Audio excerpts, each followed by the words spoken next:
और गुंडीचा मार्जन लीला के पीछे महाप्रभु जी का एक बड़ा सुंदर भाव।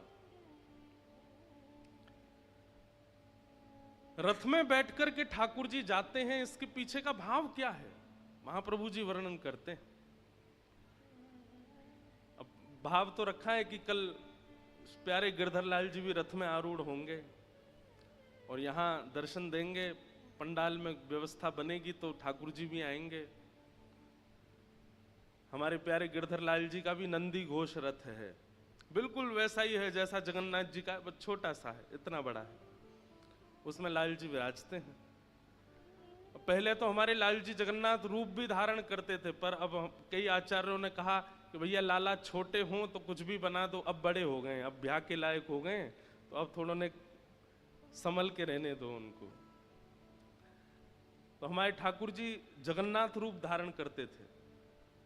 और महाराज जी आश्चर्य की बात कि हमारे लाल जी का जो जगन्नाथ रूप है ना, वो ऐसे श्रृंगार धराने से धारण नहीं होता था। पहली बार जगन्नाथ जी का रूप जब धारण कराया तभी ठाकुर जी ने अनुभव करा दिया, कभी वस्त्र उतार दें, जो जगन्नाथ जी जैसे चका नैन ऐसे धारण कराए उनको बार बार नीचे पधरा दें। तो मन में विचार आया कि ठाकुर जी आप श्रृंगार क्यों नहीं करा रहे हो। तो मानो जैसे ऐसे सेवा में जब आप भाव प्रकट करते हो ना ठाकुर जी उत्तर भी देते।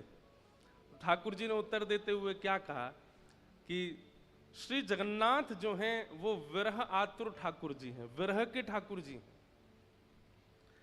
बिना विरह के जगन्नाथ जी प्रकट नहीं होते, विरह जानते हैं।